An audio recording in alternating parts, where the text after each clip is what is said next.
Hello, and welcome to this podcast from the Private Wealth team at Safaris. My name is Leonora Stevens, and I'm a partner in the Private Wealth team based in Bristol.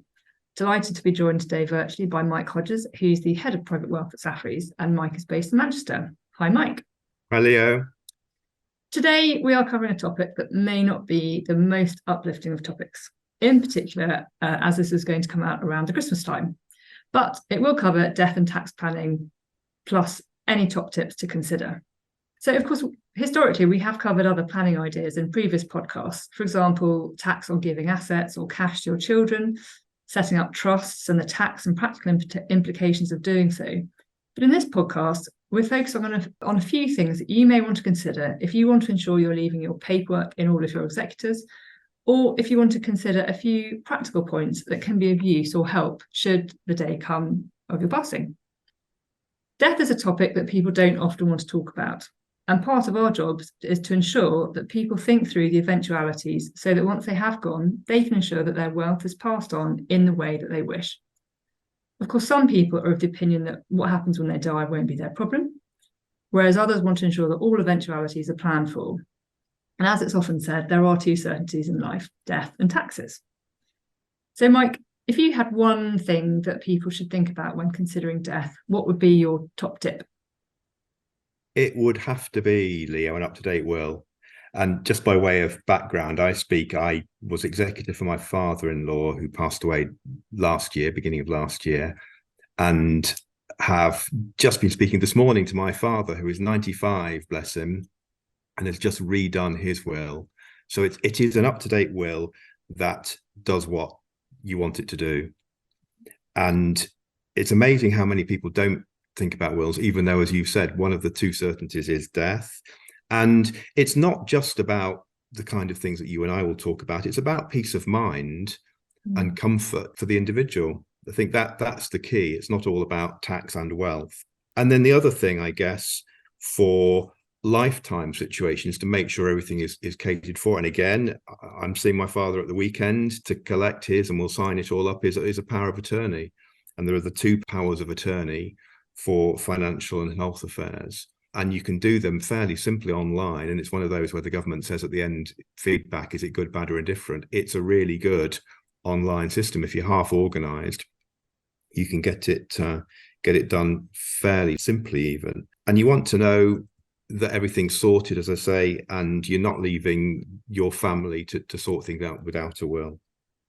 So flip the question round, Leo. What would the one thing that you'd say had to be done? Well, after the will and powers of attorney, I would have said sort of an asset list would be the next thing. And it's not only helpful in calculating any potential inheritance tax, but it's also useful for the executors in identifying what assets you hold. But I would emphasise that it'd be good to tell your executors where that list is and your will, in case they don't know where it is. I mean, I've had some cases where, in several situations, the husband would have run the financial affairs for a married couple. Upon death, the wife had no idea sort of what assets they held and the value or quantum. And that's quite a daunting prospect when you're going through a very difficult time. And that sort of leads me on to the point about the fact that it's really good to get your trusted advisors lined up. It could be your accountant, your lawyer, an old family friend. At least someone is in the know. And it's also good to introduce the other member of your relationship who maybe doesn't have so much awareness at an early stage, so they have that person that they can phone to talk about the assets and sort of what the wishes of the deceased were. And that can also, for example, if you have a very successful business that you've built up for years, and then upon death, it all goes to your wife and children, which is great, but the children, the wife might not actually want it, but then they might hold on to that asset because they think, oh, well, my husband wanted me to hold on to the business. He spent years building it up. When actually, if people communicate amongst the family in advance and discuss their wishes, it may be that they can sell off the business without feeling guilty, and then everyone's happy. So I think a trusted advisor and communication is key, but I think we always say communication is key in all of our podcasts. Yeah, but that's because it is. Family. Yeah, exactly. But in addition to sort of an asset list, what else would you consider as being useful to have the details of when it comes to death? Well, just before we move on from that, for my father-in-law, bless him, it was a concertina file, and everything was in the concertina file, and it just made things really organized because he was. I look around my desk right here because I'm at home at the moment and think this is a mess. So get a bit organized. Just moving on, and it gets a bit more techie, I guess, that if you're talking about inheritance tax, it's the value of your estate on death plus gifts made in the 7 years up to that point. And a lot of people are aware, if they know one thing about inheritance tax, it's that.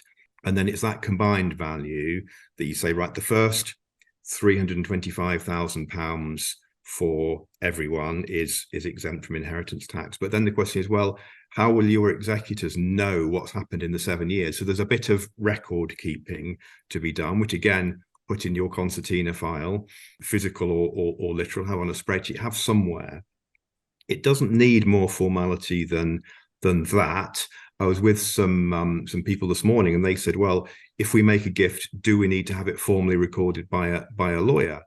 Now, for most gifts, the answer to that is no. If it's something more formal, then you might have to. But for the vast majority, no, it's just a gift.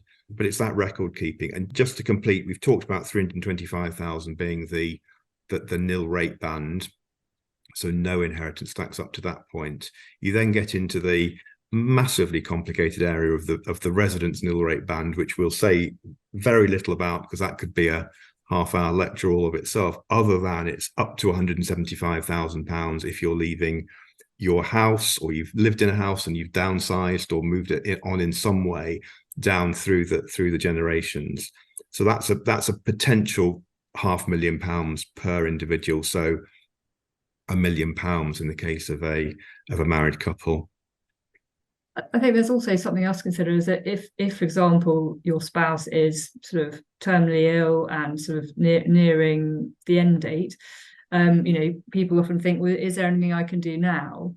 And as you just said, you've got the 7-year rule. So if they made gifts of assets to a non-spouse, then those would be caught if they didn't survive the 7 years. But something that is useful to think about is where gifts are made out of surplus income, which is exempt from inheritance tax. If people are sort of nearing the end, you should, and they've made them historically, it'd be a good opportunity to look at whether they had any surplus income in the last tax year. Yep. And so therefore you can sort of reduce your chargeable estate. But again, like you said, documentation is key. So make sure, I've got clients who every year will make a gift out of surplus income to their children, will write them a letter and copy me in, so I then have it on file.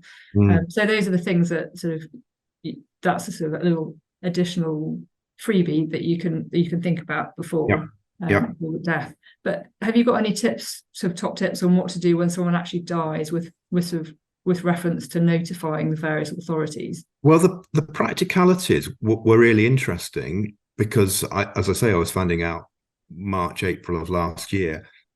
There is an online government service that is called something like Notify Once. I should have looked this up before we started this podcast, but we'll make sure we put it on the website somewhere, which means that you don't have to do a whole list and write to everyone. It's all the government and local government authorities, some banks and those sorts of financial institutions. It's not everyone. So a couple of pension companies weren't automatically notified, but it's a good starting point of working down that list. It's a one size fits all notification that is then split out. And the other point I was going to make was, if you're talking about bank accounts, do make sure that you are leaving access to cash to the survivor so that they can physically draw money out of a bank account. It's not just signing rights, PIN codes, everything else in one person's head.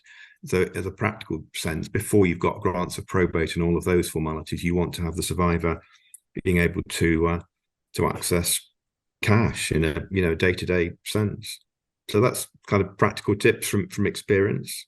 Have you got any commonly asked questions that you face day in, day out around death and taxes, Leanne? From a sort of more of a, not necessarily one that people would ask me at work, it's more of a sort of question around the table in the pub, as sort of, well, that might sound like I've got very boring friends if we talk about death and taxes in the pub, but you're always in the pub. Yeah, I've got 2 small children. Sadly, those are days gone by. But something that I think there's a bit of confusion is, comes around sort of who is liable to tax at what point. So when someone dies to when you've got the period of administration till then the assets are transferred out. So what will happen is when a person dies, they will be taxed upon that income up and gains up until the date of death. Then there's a period of administration whereby you have the executors, and they have to complete a tax return and declare any income and gains. And then at the point the assets get distributed out, then ordinarily it then falls upon the beneficiaries. I would add there are various quirks about sort of specific legacies or residuary beneficiaries, which means these can change slightly, but definitely seek advice if you're going through this to work out where the obligation lies and who needs to pay the tax. There are a couple of other sort of practical things. If someone's got foreign assets in their estate, have they got a foreign will? And assets will be distributed in a different way depending on the country. For example, France is different to the UK, so you need to bear that in mind. And when it sort of comes to probate and IHT in the timeline, you need to do your IHT return if it's required, and then pay an inheritance tax before they will grant probate. You can't distribute anything out until probate is granted. So there's a lot of sort of getting your ducks in a row, really, and making sure everything's lined up. Yeah. And then sort of, Mike, finally, have you had any estates that have run on for a few years, and what tends to be the reason as to why they're sort of going on for a long period of time? Yeah, I've got one that is coming up to the 10th anniversary of death. That's obviously the exception rather than the rule. But the main reasons for that are complexity, some international issues, some trust issues, and some investments that are still proving quite hard to unravel because they are investments in private equity funds that are taking time to come to an end. And they're not really at a level where the executors, I'm not an executor, but the executors want to break them, so they're letting those run on. But that, as I say, is the exception. And the other complication, we talked about it as we were thinking about what we wanted to say in this session, was legacies to charities. And there are a couple of aspects there. One is that you can, if you give more than 10% of your estate to charity, when the Chancellor announced it, I think it was George Osborne, said, I'm cutting inheritance tax by 10%. What he meant was he was cutting it by 4%, i.e. from 40 to 36. So it was a 10% effective, but not really 10%. But that's worth bearing in mind. But then the sort of word of warning I put to you, and this is not my area at all, but an observation, that in more complicated situations, quite often, it seems to me, it is charity trustees who are litigating estates. And clearly that's because they have a vested interest in making sure that they maximize the funds that come in their direction. So if there's any question of doubt, I suppose they have to take a risk-benefit approach, and if they think it's worthwhile, go to court. You don't want to end up in the whole area of disputed probate. But so giving to charity we would encourage, but make sure your will is clear so you don't then leave your beneficiaries in the potential of being in the court. So never seen that in practice. It's only one where you sort of read these things in the professional press from time to time.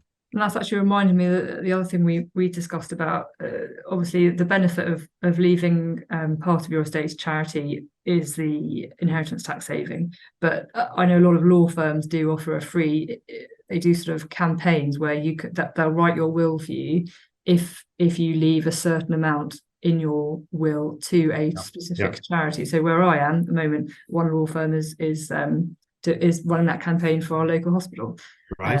And so that's a way you can sort of tick two boxes, get a free will and save a bit on your inheritance tax. And do some good by passing money to charity. Yeah. So three. Exactly. Oh, well, thanks, Mike. Thank you for joining me today. It's been a very interesting discussion. We work with a wide range of clients. Many are UK-based and many live overseas but have interests here, whether that's property, business interests or investments. We advise individuals and families on how best to safeguard, maintain and enhance their wealth and on the most appropriate methods of passing on that wealth to the next generation.